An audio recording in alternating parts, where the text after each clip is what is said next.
Sarah Davis said to me on Dragon's Den, I don't think it will go beyond your culture and your community. And I was like, well, for the first 8 years of my career, when we were turning over 6 figures in Selfridges in a 1 square metre pop-up, it wasn't my community or culture that were my customer. In fact, it was people that looked like you. I realise now more than ever how many people don't go for what they want. What I've created, like I said, there's been no blueprint for it.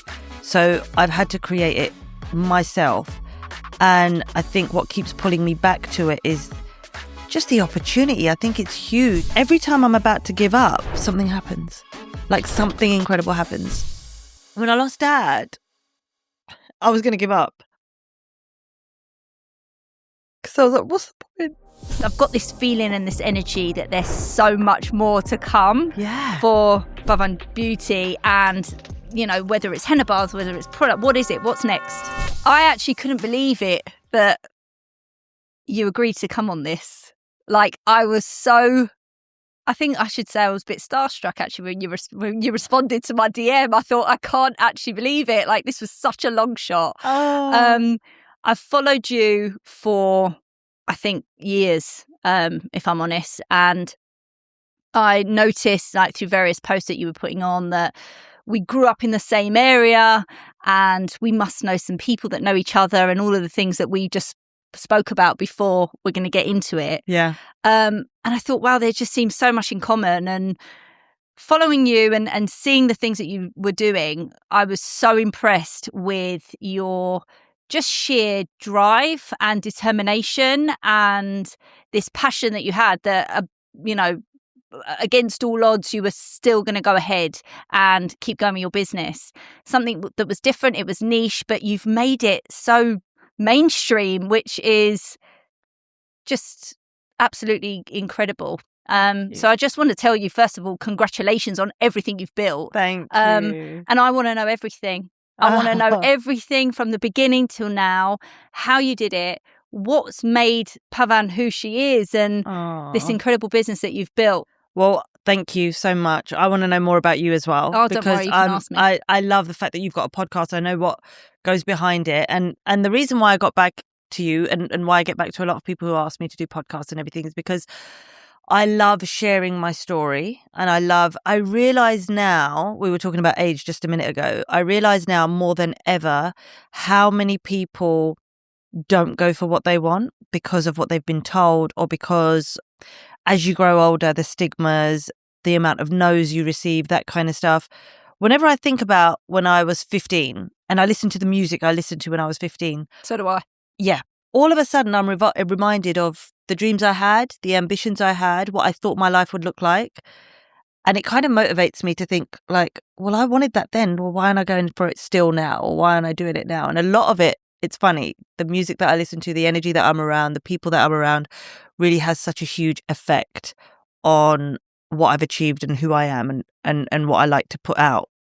So I'm glad that you see that and you feel that through my Instagram post, because if I can make someone feel the way I felt growing up, then I'm just like, it makes me super, super happy. Well, there was a key post that I guess pushed me to send that DM, and it was one that you posted recently about the fact that you'd actually worked in retail. Yeah.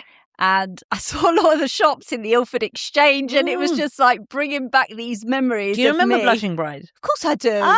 Yeah. And I saw obviously River Island, and there was another one that was on that middle floor, Crisp.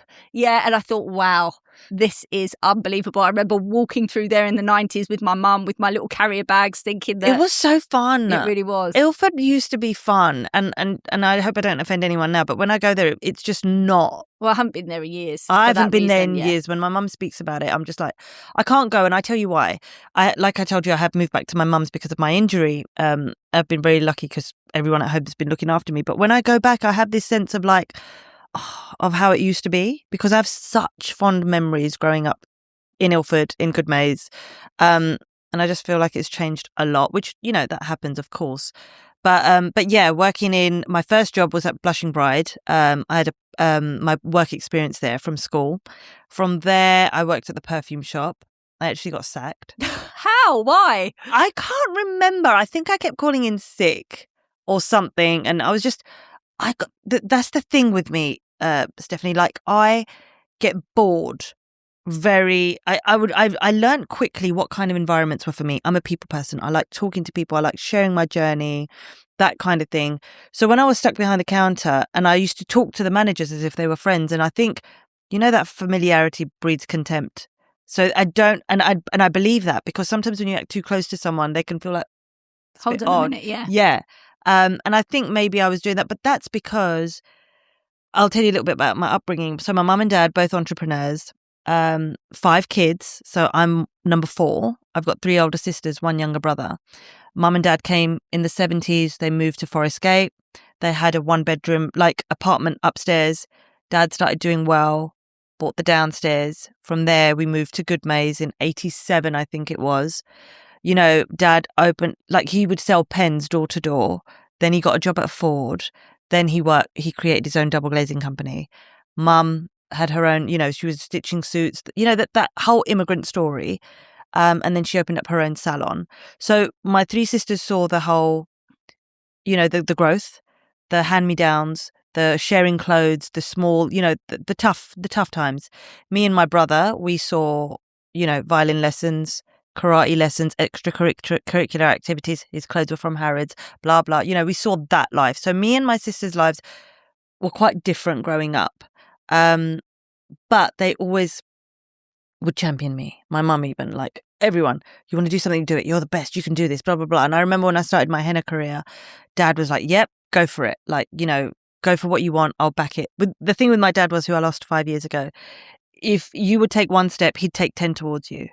But if you didn't take that step, he wouldn't help you. So Dad was very much a man of, I'll help you, but you got to help yourself first. Yeah. Do you know what I mean? So he saw that ambition in me a lot, and he really supported it.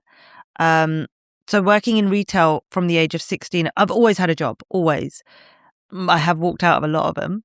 Say I'm going for lunch and then not come back. Really, you're like the worst temp that we could possibly imagine on our temp side of our business. And my mum and dad would laugh whenever I used to come back, and they used to be like, aren't you going back to work? And I was like, no. And they were like, why? Because they're making me move boxes, or they're making me, do something that I didn't want to do. So I wouldn't say entitled, I don't want to use that word. I just knew I was meant for better. And I knew that, and that's because of what my parents instilled in me. I did have a job working for the local government, Redbridge, and it was an admin job. And I hated it. And I remember there was this amazing lady there. Her name was Jackie. And she was, and I hope she doesn't mind me saying this if she ever does see this, but she was known as the grumpy one. But she loved me. And she would always say to me, get out of here before you lose your smile.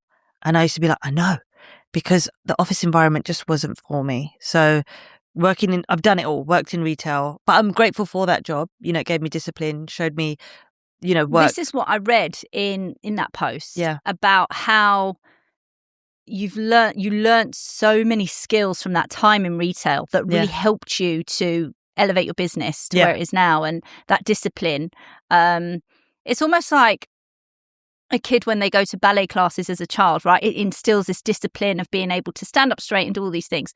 Retail does that. Yeah. And that's obviously why I wanted to speak to you. I was like, wow, I can't believe it. I never thought that you would have had that time in retail. And it was really quite it was quite humbling to see that you'd done that. And I think everyone thinks having your own business is glamorous. And I can tell you it's not. It's not. You know it. You're doing the graft. But I think those moments teach you that it's not all glamorous. And how did you deal with the not so glamorous moments of buying yourself clothes, getting the discounts, blah, blah, blah, blah, blah. It teaches you a discipline, doesn't it? And also then me being in the retail space, I had a knowledge of it. Yeah. How it works. So let me take you back. You mentioned just now that you'd get bored quite quickly, right, of things, but you haven't got bored of henna. And the first time you saw that was when you were really young, right? You saw you saw your mum do it. Yeah. And it was at a wedding, I believe, initially. And then you done your research. Of course I have. And then you, from what I understand, it was from your mum's salon that you started playing about with it. Yeah. So why did that stick? Okay. This is such culturally, I don't know why, as I get older, as a lot of people get older, I feel like your culture pulls you more towards it. Yeah. I don't know what what's your Greek background? Cypriot. Thought so. So as you get older, I feel like your culture pulls you more towards it. Whether it brings you comfort or whatever. And I remember when I launched my brand, and I felt like I wanted to make it Western, mainstream. So I'd have blonde girls wearing henna, and I'd try and make it so that it's accessible for everyone and make it that cute Topshop look. And I think over the years now, I've taken a bit more, I've celebrated the fact that it is an Indian ritual, but I want to invite everyone. You asked me why I haven't got bored of henna. I think because it's so beautiful, it's so deeply rooted in me. There's such a gap in the market. I don't know why I've got that pull to it. And there's been so many times where I've thought, I need to stop now. I'm not making the money that I want, or it's not going in the direction that I want. There's been so many things. But then every time I'm about to give up, something happens. Like something incredible happens. So for example, I didn't want to be in the bridal industry because it was so cliquey. I thought it was unfair. I don't care. Like I said, when you get to an age, you just don't care what you say. But the bridal industry that I was in, I just felt like it was cliquey and I wasn't getting a lot of clients. And the way I envisioned my work, it just wasn't going in that direction. So I was like, you know what? I'm going to market this to the world. And exactly, how can I do that? So I worked, as you said, like I did henna at, a wedding, got hooked, started doing it for brides. One bride said to me, gosh, you're really fast. You should go for the Guinness World Record. So I was like, okay, Dad, should I go? This was hot while I had my admin job. I was like, Dad, should I do it? Should I go for the Guinness World Record? And he goes, yes, you must do it. What do you need from me? And I was like, nothing. So I got in touch with the Guinness World Records. I organised it. The world record at the time was 214 henna armbands in 1 hour. I did 314. Wow. So then I called up the BBC. There was an Asian family on there. Yeah. And I said, look, I know there's going to be a wedding in the script. Come on, there's an Asian family. You'd be silly not to have a wedding. Was this your EastEnders? Yeah. Right. Okay. I've got that later. Oh, but sorry. No, let's talk about it. Yeah. So, but the reason why I said that, I kept calling the BBC. They said, we can't put you through to the makeup department. I kept calling relentlessly. Who was you calling at the BBC? I can't remember. I just had a number for the BBC. What, I Googled just their a number. Main. I think so. Switchboard, yeah. And then someone accidentally put me through. I think on the 4th or 5th call. And then I spoke to Persistence pays off, Pavan. And who was going to think of it? Because what I have done, there's no blueprint for what I've done. I have to create the blueprint. So someone accidentally put me through. I spoke to an amazing woman called Viv. And I said, look, I'm a henna artist. There is no wedding without henna. And I hold the Guinness World Record. So you're going to need someone fast on set. You need me. Okay, fine. I was like, didn't hear anything for about 3 or 4 weeks. All of a sudden, got a phone call. Hi, there is actually a script in the wedding, a wedding in the script. Would like you to come for an interview. I met the whole cast. Wow. 2 weeks later, I was working on set. It was on set. Someone said to me, one of the makeup artists, wouldn't it be amazing to have a henna bar? And I was like, and even those two words didn't even sound right together. And I was like, henna bar, what's that? Like, who's going to come to that? She was like, we're like the champagne bar in Selfridges. Like someone could come in and just get their henna done. And I was like, who's going to do that? Anyway. Me. Yes. Yeah. So I approached Selfridges, obviously said no. I was on their case for 2 years. In between, went to Topshop. They gave me an opportunity. You had the gap, obviously, before the Selfridges. So Selfridges was still the goal. So you went to Topshop first. Yeah. So who was you approaching in Topshop? Head office, buyers, buying teams. And this is another thing, like, when you're young, you don't have the obstacles in your way. You just think, well, I'm going to do it. Why not email? Like when people ask me, how do you send an email to a buyer? I'm like, what are you talking? What do you put in the subject box? And I'm like, you're overthinking. Just write the email. Don't wait for perfect. Just do it. Just do it. And then it got to a point. So I did a pop-up in Topshop. Didn't know what I was doing. Never hired staff before in my life. We were on front and centre of Oxford Street. So how did you hire the staff? I'm a recruiter. I've got to ask you these questions. What Google, did you do? I have never had to go and search for staff. They all come to me because I'm the head of what I do in my game. And you're doing something different. You're doing something niche, something that's really exciting, something that everyone will want to be a part of, especially if henna's been part of their culture and part of what they've grown up with. But and henna artists have never worked in that way before either. So I was like, I'm going to give you an hourly rate. This is what you're going to do, blah, blah, blah. So Topshop turned out to be a huge success. Can I just ask you a question? Yeah. Were you incredibly picky about your henna artist? Did you make them do it on you? I would see their work. They'd have to be on a certain level because obviously I'm selling their service. I'm getting the credit. I'm getting the blame. They're under my umbrella. So I did vet them, but the thing is, they were all such good girls, like really good girls at the beginning. We'll talk about staffing later, but they were wonderful. And then so with those figures, I went to Selfridges and it got to the point where they were like, "Hello, Trouble, how are you?" And I was like, "Look, it works. Give us an opportunity." And so we've do you been there. think without the, sorry to interrupt you, but do you think that without the Topshop sort of stepping stone, you wouldn't have been able to get in? You needed to use that as your leverage. Yeah. Retailers need to see proof of concept. Yeah. And once they see it, then they're all on board. Well, I see that in my business. I think if I'm going after one client, I will always have to use another client to say, look, I've done this for your competitor and it was successful. Right. So, yeah. You need it. And sometimes you don't get it easily. Like people want to see, good online sales before they get you into a retailer and that kind of thing. But, thank God it went well. We've been in Selfridges now 11 years. Off of Selfridges, we've done pop-ups in Paris, Milan, Dubai, New York. We're working a lot in Los Angeles right now. We had to pivot, but we'll come to that when you get to that. But what I've created, like I said, there's been no blueprint for it. So I've had to create it myself. And I think what keeps pulling me back to it is just the opportunity. I think it's huge. And even what people tell me in the noise, like I just take it as noise. Like Sarah Davis said to me on Dragon's Den, I don't think it will go beyond your culture and your community. And I was like, well, for the first 8 years of my career, when we were turning over 6 figures in Selfridges in a 1 square meter pop-up, like annually, and that was only one revenue stream, it wasn't my community or culture that were my customer. In fact, it was people that looked like you and Western people and tourists and people who didn't have access to it. Because it's beautiful.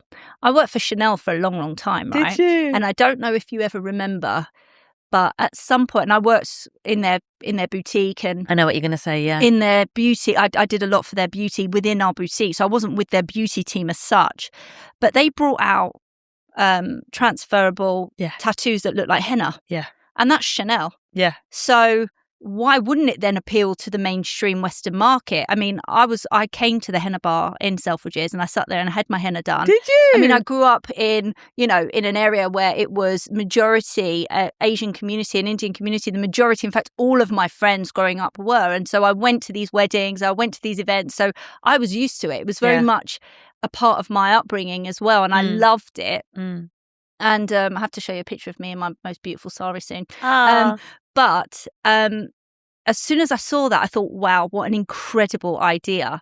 I've got to ask you some questions around your time with Selfridges and obviously that process. I work with Selfridges now and I love them and they're amazing. But what I've seen when we're supporting these brands with staffing, for example, if they're going in, doing a pop-up, Selfridges will obviously have their own targets that they would expect you to work towards, right? Yeah. That must have been daunting, going in initially thinking, Massively. wow, okay, this is a big deal. How am I going to do it? What happened? So when we first launched, it was the beauty project. I don't know if you remember that. Yes, the back room. Yeah, and they also had, do you remember when H&M was there and then they had that like the steps up? Yeah. And then, so that's where they put us. We had a huge space. I think it was 2 floors because one of the tattoo studios pulled out. Yeah. So we had 2 floors and it was amazing. I remember the first day of our pop-up, we made £30 in the first day and I was just so grateful for that sale. Oh my God. I was like, wow, we sold a henna kit and it was this white man in his 40s. He bought it for his daughter. And I was like, sorry, I was just going to swear. I was like, this is amazing. And then I kind of knew. I was like, okay, that's a good omen. Thank God. But then from there we moved when they said, okay, you know what, we're going to keep you on. So that was for 6 weeks. And then they were like, yeah, okay, we're going to keep you on. I remember people went nuts. Like, how did you open a henna bar? I was 27 at the time. Like, no one's ever done that before. And I didn't realize how young I was as well, because people would talk to me like I was a staff member. But then when I used to tell them, no, I own the business, I own the brand, they used to their attitude used to change to me. Who was this? Like staff from floor managers, staff and all that stuff, because I think I surprised them. Some of it was not nice. Some of it was nice. Like some of them were really, really amazing, and happy about it. But they gave us this 1 metre square space, and I was like, how are we going to turn over these figures? This looks horrible, blah, blah, blah. And I remember one of the managers, I think she was like a director, and I forget her name, and I remember her coming to me. She goes, don't worry, we're in this together. I don't know. I can't explain to you what that did for me as a young founder. Like, as soon as she said that, I didn't feel alone. I was like, okay, fine. They're gonna help me. Selfridges are known for that, right? They are. Your partnership. Yeah. And they really do refer, and I hear it every day, they refer to their brand, the brands that are in there as their partners. Yep. They're not there to catch you out. No. If they've given you the opportunity to go in there, it's because they can see something in you and they want you to succeed. And to be honest, most of my opportunities have come from Topshop, and 100% Selfridges. It's had such an incredible effect on my brand and everything. They have changed ownership now, and they're, I would say the structure has changed. And the people who were there when I first started are no longer there. I do hope they keep some of the ethos that they had when the Westerns owned it.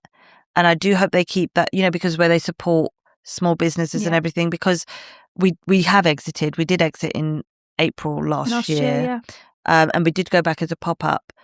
And I just think that the economy has changed, and I do think that people have changed the way they shop. So the dwelling time in stores is different. People don't hang out a lot in department stores. But what I think the change that I believe that's happening in retail as a whole is exactly what your bar would have done, though. They're going in for the experience. It's not just the purchase of the product. That's what made it so magical. And I think COVID has a lot to do with that. So people are like, they want to get in, they want to get out. I mean, people are still doing 3-day weeks. Yeah. So when people talk to me about business and they're like, okay, people are going to, like, this is controversial or whatever, but people are going to say, it's good to have a 3-day week and work from home and whatever. But I think it's been quite detrimental for the economy. And I will say that because I've been on the receiving end. Yeah. But then I do understand, as a person, it's great. It's very, like, you get more time at home. Mental health is important. Spending time with the family is important. But I also think it hasn't had the best effect on retail. No. And it hasn't had the best effect on the economy. And small brands and small businesses like us have been on the receiving end of that. So I can't deny the effect that it's had. I mean, when I was on Dragon's Den, I said to Peter Jones, and this was at the beginning of 24, that, COVID has had a huge effect on our business. He goes, well, COVID's gone. I was like, no, it hasn't. People are still feeling the pinch. Right. I feel that this year is the first time, and actually last year was probably the best year we had in our business, but it's only really now that we're feeling almost the same as we were pre-COVID. Yeah. That sort of, people are going back to what we call normal now. I think you're right. And I think it's still taking its time to get there. I also think people are changing the way they shop in beauty and wellness. So people are more into wellness than they are beauty. And if they're into beauty, it's very much skincare. So I think, to be honest, we're scaling our products, but we're talking with other retailers now, which is great. And I value and I love and I'm grateful for my relationship with Selfridges. I just think that COVID definitely has had an effect, which is why we had to pivot as well. Well, let's go to that. I'm so intrigued to understand the sort of step to go to Dragon's Den and what that process was like and what your mindset was like at the time, because from an outsider looking in and someone that's followed your business, and perception is a lot, right? So I'm looking at this incredible brand, incredible business, thinking, wow, you're doing so well. You're all over the place. Everyone can see what you're doing. You're in Selfridges, for God's sake. Why on earth would you need to pitch for Dragon's Den investment? Yeah. Did you invest in yourself initially? And what was that process like? So everything in my business has been with my own money. Like, I had no money. I started everything from Selfridges, like on my own, with whatever I had in my pocket. Topshop, the staffing, everything, I would pay the staff with what I earned from there. With Selfridges, the 6 weeks, so I had to pay a fee to Selfridges. So I used the money that we took from trade to pay Selfridges. And then I was doing brides while I opened my pop-up for 6 weeks. What, on the side? On the side, like, whilst opening that pop-up, now when I think about it, I'm like, how did I do it? So I was doing brides. So I would charge, obviously, good amount of money for brides, and I'd use what I earned to pay the wages for the girls. So I was earning nothing. What Selfridges was bringing in was going to Selfridges. What I was bringing in with my brides was going to the girls' wages. So the henna bar initially was about brand awareness. I was earning nothing. I remember coming home one day, I was sleeping on the sofa, and this was in between clients. I had to go, to do brides while the bar was running. So I had the WhatsApp group, what sales the girls are making, that kind of thing. And then my dad was like, "Do you really want to do this? Are you sure this is what you want to do?"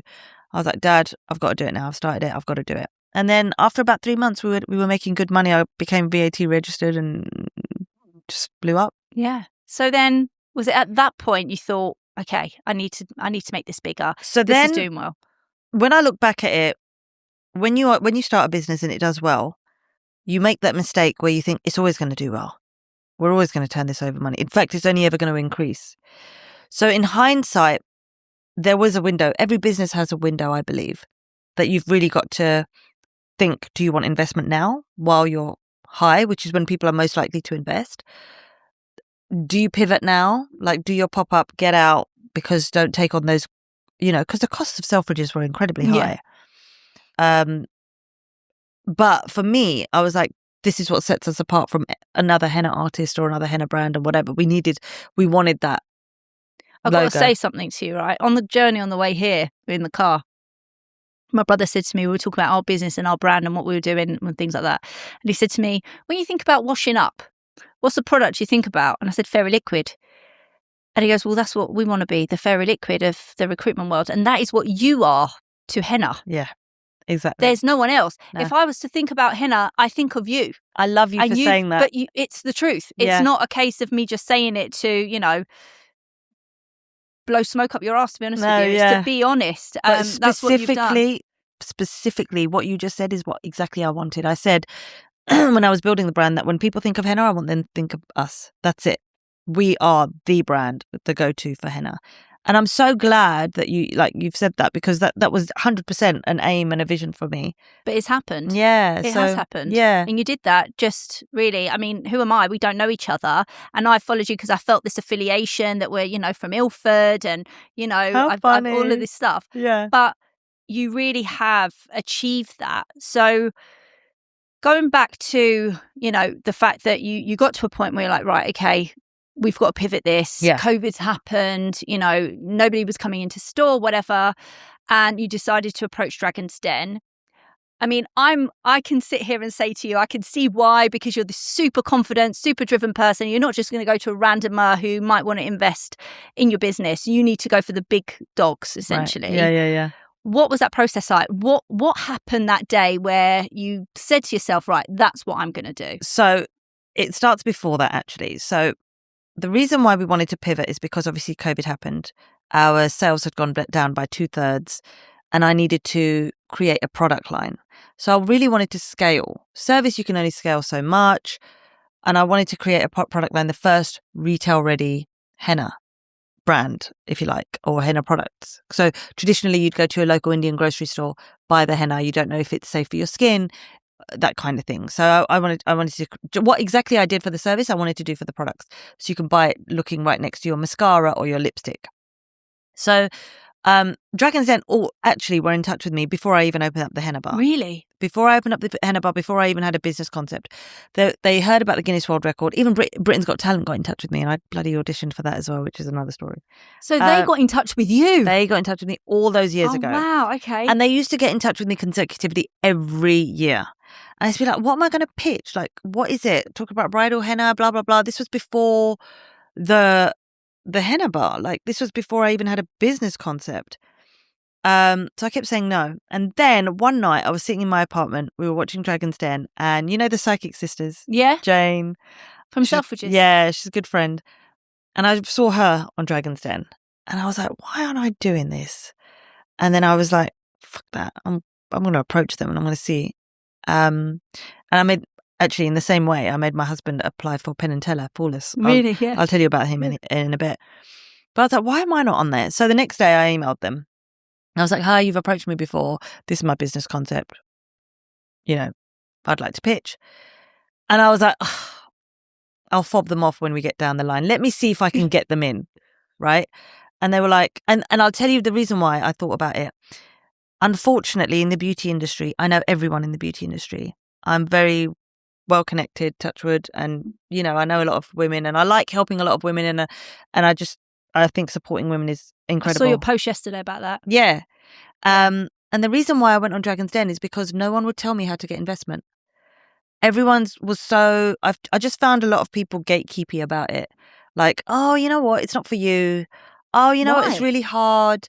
Oh, you know what? Have you got a deck? Yes, send me over the deck. Like, it's just like very deterring.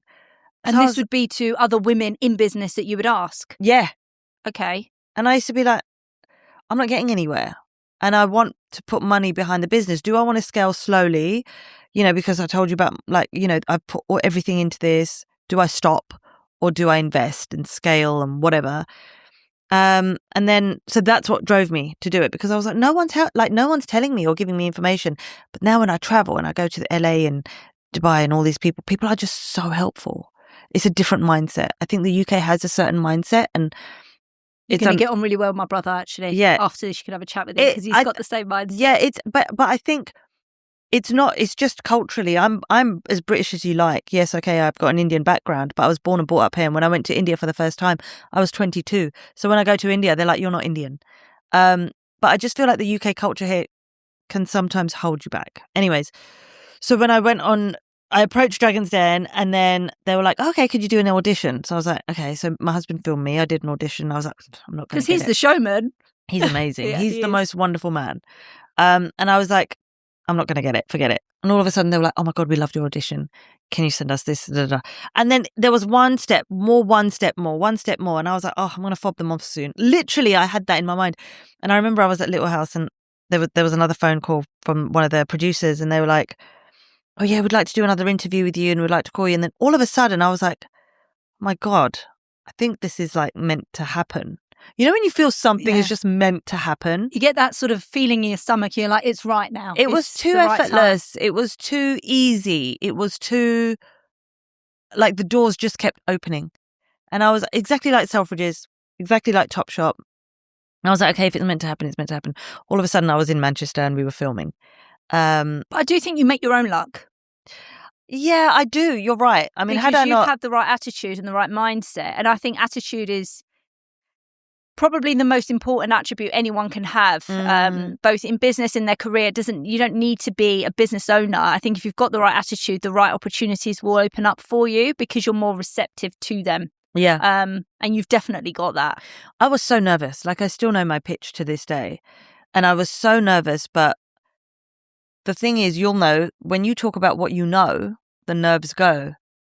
If you were here asking me about, I don't know, podcasts, I don't know enough, I'd be like, But because you're asking me about something I've given my whole life to, it's a more comfortable way. Yeah. And then I think that shows, doesn't it, when you speak? So, I mean, the pitch, what they showed was like 15 minutes, but I was in there for an hour and 15 minutes. And I've heard that before, actually. It's a lot longer, the session. And they grill you.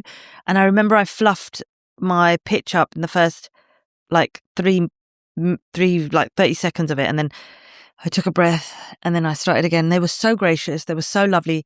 Deborah Meaden is incredible. I love her. Stephen Bartlett, I love him. He messaged me the other day.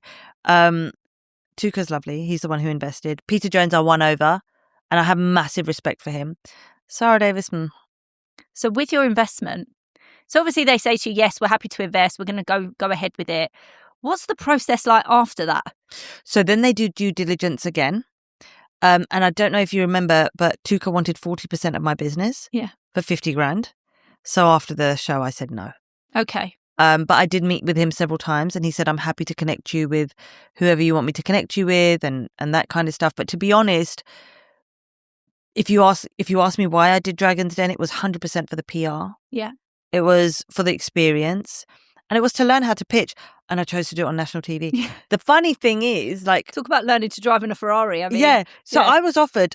I remember 2 weeks before I launched, or 3 weeks before I launched in Selfridges, I did a pop-up in Ilford Exchange. Did you? And I remember, because one of my family friends put me in touch. She said, do some henna in Ilford Exchange, blah, blah, blah. It was dire. The customer was not my customer. I was bored. I was like, what am I doing here? This is not what I envisioned myself, blah, blah, blah. Well, no, you've made henna luxury. Well, that's what I'm saying. And I was like, this is just not I wasn't feeling it.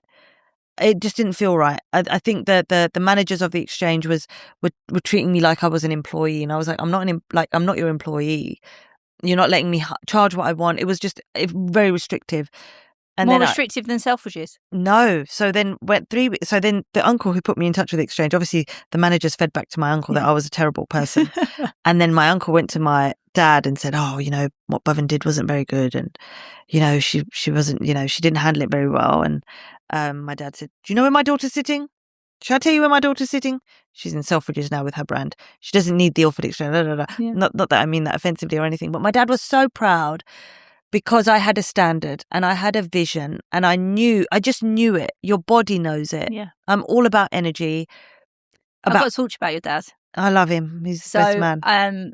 You said 5 years ago. Yeah. I lost mine 6. It will be 7 this year. Oh, so another thing we got in common. Mine will be 6 in May. Yeah. It's the most horrendous thing in the world to happen. And your culture are quite family orientated. Yeah. Very similar. Very exactly similar. Yeah. And I think when you have set up in business, and I was very similar to you, so I guess idea behind me setting up the recruitment business and all of that was always the push from my dad and being very much believing in me and very Girl similar. Dad. Yeah, 100%. Yeah. So when I'm listening to you and you went through that in what I can understand now is in such a crucial time in your business, how on earth, I mean, I can sit here, it's making me quite emotional. How on earth did you navigate that? Yeah. Only because you're making me up. Yeah, I'm sorry. It's all right. Didn't mean this to happen, did we? Get over it. Dad, I lost in COVID. Okay. And I think, hold on. I'm starting my period. It's all right. Probably since I'm mine. Do we have any tissues anywhere? Oh, we've gone to get some. Okay. No, we're all right. When I lost Dad, I was going to give up. Because I was like, what's the point? What is the point? Yeah. But then, like I said, opportunities came. I got a whole window for Topshop while COVID was happening. Topshop launched our neon henna. I was going to give up, and I was like, if like Dad's not here, business is not doing well, because obviously we're not in Selfridges. We weren't in Selfridges for I think 18 months because it was closed, obviously. And then we just did this huge window display for Topshop. My name was in the window. I don't know if you saw it. We did neon. Was that before Harrods or after? Way after. Yeah. So Harrods was in 2009 or 10, I think, which was a big deal for Chopard. We did it. And so I did the window display, my name in the window, neon henna on the mannequins. Amazing. And then 2 months later, not even 2 months, not even a month later, Topshop was like, right, we're folding. So it was little things that just kept me going. So it was I want to give up. Dad's not here. COVID's happening. Business is not doing well. Look what I've created. It was financially draining. But then I had the opportunity at Topshop. So it would always be like this, it would always rise, and then there would always be something that worked. And then after Topshop, Selfridges started going well. Then they wanted me, started getting back on our feet again. And then I invested in a new setup, a new henna bar, and they put us back on the middle mat. And then it was good. It was stable, but not pre-COVID days. And then I was like, okay, Dragon's Den will get me the PR I need. So it was always something that kept pulling me back. I was like, I've worked so hard. And then what would be pivotal moments is the way Diwali was celebrated, the way Eid was celebrated, the cultural moments. And I was like, I'm the only one that's created what I'm the work just kept coming in privately even. So I was just like, I can't give up what I've created, but maybe I'll do stuff on the side. So I started doing my social media, brand deals, influencing, that kind of thing. I don't want to use the word influencing. I think more creation, content creation, and speaking about culture and speaking about being a woman in business. And what I love about your social media is that it is so authentic. Everyone says that, and I'm so really grateful. Is. Thank and you. You say it as it is. I have no filter. No, well, I try to be as nice as I can. No, you are lovely. Like, you're great. You're so warm and you're so approachable. And, you know, I can say firsthand, you responded to me. Who am I? But, you know, even the posts that you do, and you think of a topic or something that's happened to you, and then you make a post about it that resonates with so many people. Well, I had this conversation with my husband yesterday because, you know, we went through a lot last year. Like, I gave up, like, we wanted to move country, and he sold his car. We got rid of the apartment. I let go of Selfridges. You know, these are all things that have been in our life for more than a decade. And then and then I had my injury. Like, I had an injury. I was bedbound for like 8 weeks. A lot happened last year, and stuff that you just are not ready for. But you know what? Last year I sat in gratitude, and I swear to God, you know, when you level up without trying to level up, that's exactly what happened to me last year. I thought what defined me, like, was being in Selfridges, was having this huge brand, was, you know, all of these external things was what made me. And I quickly realized when I had my injury, it wasn't. And the people I had around me, my friendships, my relationships, the people around me, it was just, I felt so blessed. I cannot even tell you. Like, last year was in a lot of aspects the worst year, but in more aspects the best year of my life. What is it? It was the year of the snake, right? Where you're supposed to shed everything that's not for you, and Absolutely. now's the year to go forward again. Yeah. So and my dad would say it. Actually, he'd be like, you know, it's good that you're in Selfridges, but you know, you're earning them a lot of money, and you need to start focusing on this and that and the other. And sometimes I think that you're pushed into a corner, which I believe last year's is exactly what happened to me. But I just sat in gratitude, and like I said, I'm working with Selfridges in a different way, and they're still supporting me, and I've got a lot of other retailers that I'm speaking to. So I think my point is, when something happens to me, and if I can share it with someone, and this is exactly what I said to my husband yesterday, if I can share it with someone and show them that everyone goes through this, life is not Instagram ready and all those flash lovely pictures. It's real, it's raw, it's hard, it is fun, there are incredible moments, but you do have to deal with the shit too, and the shit is there, like, honestly, on a daily basis. And it's like, when I think about it, and when I was in my early 30s, you want to show the glam side of life, you want to show all of that stuff, and I'm not one to show negative. I don't want to be all negative and say, oh, this is whatever. I want to show that going through it, you can still be positive, you can still have love, you can still have kindness. I spoke to some people yesterday, and they were like, oh my God, you get this perk and you get that perk and blah, blah, blah, and in certain restaurants or whatever that me and my husband go to. And I'm like, it's not because we're loaded. It's not because we've got so much money. It's because we're kind. Like, kindness goes such a long way. Kindness gets me what money could never buy. You know, the kind of treatment that I get from people, the kind of, you know, perks that I get, it's all because of kindness. It is not because of how much money. I can say that firsthand, actually, because, you know, obviously I don't know you very well, but I got that amazing energy as you walked in the door. And it's just made this conversation so easy. I've got this whole list of questions that I think we've covered a lot of them, but that I wanted to ask you, and you've been so generous just with the information that you're sharing. And for us, you know, the listeners to this podcast are those that are starting off perhaps in retail, which is obviously our specialism, or in the beauty industry, which is so big right now. Yeah. Or even just trying to think of how they can get their brand or their business to that next level.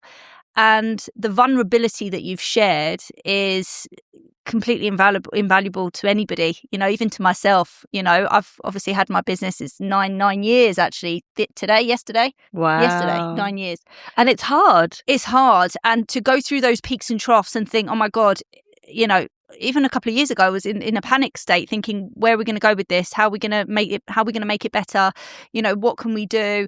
And you go through these days where it's completely crippling, actually, where you're so demotivated and you think, well, whatever I do isn't going to quite work. And then similarly to you, something will come in that will give you that ammunition again to go out and do what you do best. And how do you explain that? I don't know. I don't know how you explain that. Like, what does keep us going? Like, people would say, God, how did you get into Selfridges? And I was like, that's the easy bit. Staying in a retailer is the hard bit. And for 11 years, their expectation, I know firsthand, their expectations are incredibly high. Yeah, no henna brand has ever done that. Stayed in Selfridges. And I don't want to talk about it like I've left, because we've still got an amazing working relationship with them. But I'm just like, no brand has done that. Small businesses as well, So I'm so proud that we've done what we've done in Selfridges and how we've created, what the platform's done for us. Yeah. But it's just about where you take it afterwards, what you use it for. So it's like, yes, of course, the business. Yes, of course, the brand. But then also, how can my experience help other people? Because some people are not as willing to share information and the vulnerability, like you said. But it's like, we're all here to just do our best. I think if we've reached to a certain point or we've done something, it's a gift you can give to someone else and pass that forward or pay that forward. Exactly. And I think if you're able to do that, why not? It's the best thing you can do for your audience or for anybody that's in this industry, or even, like I just said, thinking about how to make their business better or how to pivot in times of trouble. You know what I owe a lot to is my relationships, and that's what I would, if I were to give advice to anybody, it would be about networking. Like, go out and meet people. Like, for example, I made friends with the floor manager. Was it the floor manager or the buyer? Sorry, for La Rinascente in Milan. And we got like on a nice level, because I was just like talking to them, not so businessy. I was just made a friendship with her. And 2 years later, she was the buyer for Barney's New York. And because I created a relationship with her in Milan, she then got our pop-up in Barney's New York. So I just, with me, I feel like relationships are everything. They are. You just never know what that person is going to be doing in 2-5 years' time. To always be kind on the way up. Always. And also, it's like, relationships are just everything. It's how you handle it. It's how people remember you. Well, there's a saying actually that I read not so long ago, and I always use this saying, and this is probably, I didn't think I was going to have an opportunity to say it in this podcast, but I say it in every others. People buy from people, right? And there's another saying that is, how you interact or how you leave someone feeling after having that interaction with you becomes your business card. Yeah. Because that's what they remember. Yeah. They remember how you made them feel. It may not be your product. In your case, of course, it will be as well, but it's you. It's you as a person and your personality and how you bring that product to life. Yeah, exactly. And you've done that. And I always feel like that's another big thing I live by, is how do you feel after you've been in someone's company? Do you feel a sticky energy? Have they made you feel a bit like, if I'm leaving someone and I'm feeling elevated and happy and I feel really pumped up, they're my people. And I'm known, like, people say, oh, you're so lovely and you're so sweet and you're so this, which I'm so grateful for. But then I also do have that boundary, which I've gotten used to having much more recently, is if someone doesn't have that energy and doesn't give me that feeling, because I now only want to feel good. Yeah, well, so what? So you should. I don't want to. It comes back to the 40s, right? Yes, exactly. Like, if I'm making someone else feel good and I'm not feeling good, at what cost is that? Like, how long am I going to carry that energy for? And so I think that really makes a huge difference about who you surround yourself with. Well, talking about who you surround yourself with is going to bring me to the point that I want to ask you. Just being a recruitment business, your staff, you've had to build teams, okay, that are going to represent you and your business and your vision and your mission and all of the things that come along with it. How did you do it? I saw that you made a post about it, but I'm going to let you talk about it. Those people that are listening to this that don't follow you. So with my work, a lot of people, I would literally just put it on my story, recruiting now. And I'd get a bunch of girls interested. and I'd interview them. And then I got to a point where I had a manager who would interview them and that kind of thing. What I find is that I've hired staff now over 11 years. There's different types of personalities, and it's so hard to not control, but manage personalities. I remember at the beginning, I'd get phone calls and messages not coming up to my shift tomorrow. I'd be panicking.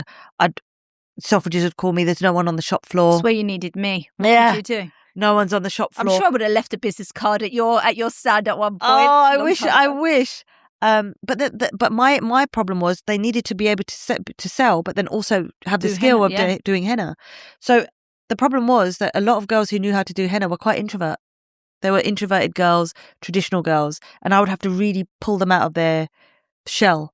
I've had so many wonderful girls that have worked for me and have said, you didn't only give me a job, but you introduced me to so many mainstream brands. You brought out my confidence. Like I would hire girls who had come from India who weren't particularly good at English. And by working in my brand, they got good at English. I would hire girls who had more drive and passion. You'll know this in recruitment, more drive and passion and innocence and sincerity than who had all of the things I wanted to see on the CV. Yeah. And those girls would be far more loyal to me. Has staffing got progressively worse? Yes. And I think that's because of how the mentality of working. My parents, their work ethic has been instilled into me. You yourself, your father, he came from... Yeah, so he always had businesses, always worked for himself, yeah. And came to this country when... No, my dad was English, actually. Oh, your dad was... My mum that's Greek. Okay, right. So, but you know the grit. Yeah. You know the hard work. Yeah. You know, like, what it takes to build something from nothing. Well, my dad came from a council estate, so... Well, there you go. Yeah. So you've got it instilled in you. And some girls just didn't, and some girls just don't. So you get both sides of the spectrum.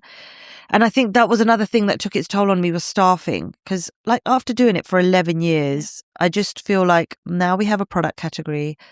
I'm looking to scale. I love hiring my girls. I've got an amazing team. I've got a team of 25 artists. I've got girls who I've got for my pop-ups and that kind of thing.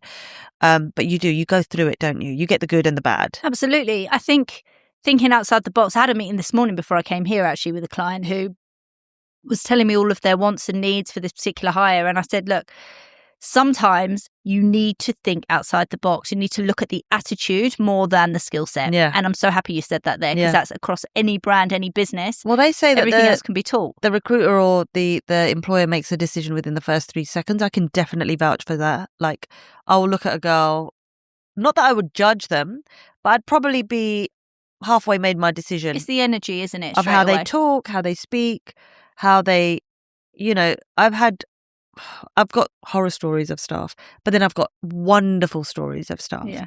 And I think it's like I said, it's all taught me so much.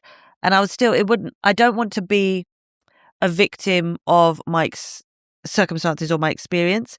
And because I've had a bad experience with some team members, that I'm going to tar everyone with the same brush. No. I'm still going to be as open and as nice. And that's what I was saying at the beginning. Like, I keep going off on a tangent. I'm so sorry. When I first was hiring staff, I'd get really close to them. And I'd think, wow, you love my business just as much as I do. Wow, you want to make it work just as much as I do. Wow, and I would give them that trust and then after a while I had to like kind of, okay, they're not that. They're not my sisters. They're not close to me. They're here for a job, and I respect that. But it took me time to move from that person to really the person I am. Yeah. I mean, we're a small family business. Well, not small, I would say anymore, but we're a family business, and we're very lucky that the staff that work for us, I feel, have that mentality. But you have to be serious about it and know, right, these are the people that are family. Yeah. And we need to respect that the ones that aren't are here to do a job, but we need to make it as wonderful for them as possible for them to want to be a part of it. And it's all about your employer branding. Yeah. And from what I could see, just from an outsider looking in, that you did create that, not just by having something niche and unique, but by being you. Yeah. And people wanting to represent you in that way, which is so special. I had a lot of girls, about, oh my God, I can't believe I'm meeting you. I can't believe I'm, like, for me, I was just, I get surprised when people say, like, when you say, or when someone says that to me, I'm like, oh, the other day, actually, I went to a restaurant for dinner and normally it's my husband who stopped for pictures, and he stopped like, oh, can we get a picture with you and blah, blah, blah. And someone stopped me to take a picture with me, not him. And I was like, oh. Was he jealous? No, you know what? He's so lovely. He's quite supportive. He's the one who's got me in front of the camera. Before that, I was like always the one wanting to be behind the scenes, and now I'm just like, take a picture, or like get the camera out, like, you know. So now I've totally stepped into that role. You're so natural at it.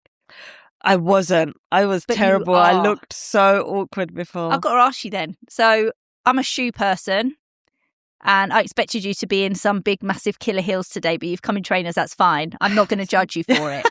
But where is this? What does it do for you? You know, people messaging you all the time about your choice in shoes, and it's become a thing. It is a thing. It's a thing. I didn't. But are you the Carrie Bradshaw, the lady that lives in her shoes? You said that when you moved house recently, you had millions of them. Like, honestly, I had more shoes than clothes. I had to take, I think it was 2 carloads of shoes back to my mum's. And I forget what I've got. Like, so what's your favourite brand? Okay. Have you heard of Cassidy? Yeah. Okay, so these are Cassidy. Yeah. I knew the manager there. I saw him, Paolo. Yeah, I know Paolo. I love him. I worked with him closely when he was at Prada before Cassidy. Oh, he's not. Yeah. They've closed down on Albemarle Street, but they're my favourite brand, and I tell you why, because they're comfortable and they're sexy. Yeah, they're in Selfridges now, actually, but there's a smaller. But all of my shoes now, majority are. Okay, I've got lots of Louboutins. I've got quite a few YSL. I've got but then just the same, I've got Aldos. I've got, you know, the high street stuff. You haven't mentioned Manolo. I haven't got a pair of Manolos. You're joking. I've got YSL. I've got Cassidy, loads. Louboutin, Giuseppe. Yeah. I forget. Jimmy Choo. Yeah, but if you want comfort, you need to go for Manolo Blahniks. You can be in them all day long. So, you know, my husband's super fussy about the heel height. Right. And I haven't seen the high Manolos. I mean, you can. I mean, I'm quite tall, so I suppose I've never really thought of that. What inch do you wear? Don't know, 10? Okay, good. Yeah. So, okay. But they're comfortable. You need to send me some. I'll have a look. I will. We'll do that afterwards. Yeah. We'll do that afterwards. So, you keep saying in between all of the questions that you've very, very kindly answered and elaborated on and gone into your story and all of these things that I'm so grateful for you sharing today, that you're in conversations with new retailers, and it's just, I've got this feeling and this energy that there's so much more to come for Pavan Beauty, and, you know, whether it's henna bars, whether it's product, what is it? What's next? So So I'll never give up the henna, of course. That business for me just runs. I've made the network. I've got the product. We're ready. So if tomorrow a retailer says, we want your pop-up, we're ready. Or we want you to have a permanent location, we're ready. If Selfridges tomorrow say, we want to expand your product line, we're ready. Everything's ready. The product line, the service, like that's running, and, you know, I don't even have to think about that. I can do that with my eyes closed now. What I'm working on is my YouTube channel, which is going to be short videos, and it's called Inking Big, a play on obviously thinking big, and it's going to be about, you know, getting into retailers, sharing what I've shared with you today, but doing it with an audience that, you know, that can tune in regularly. And also I'm launching a newsletter called The Ink Drop.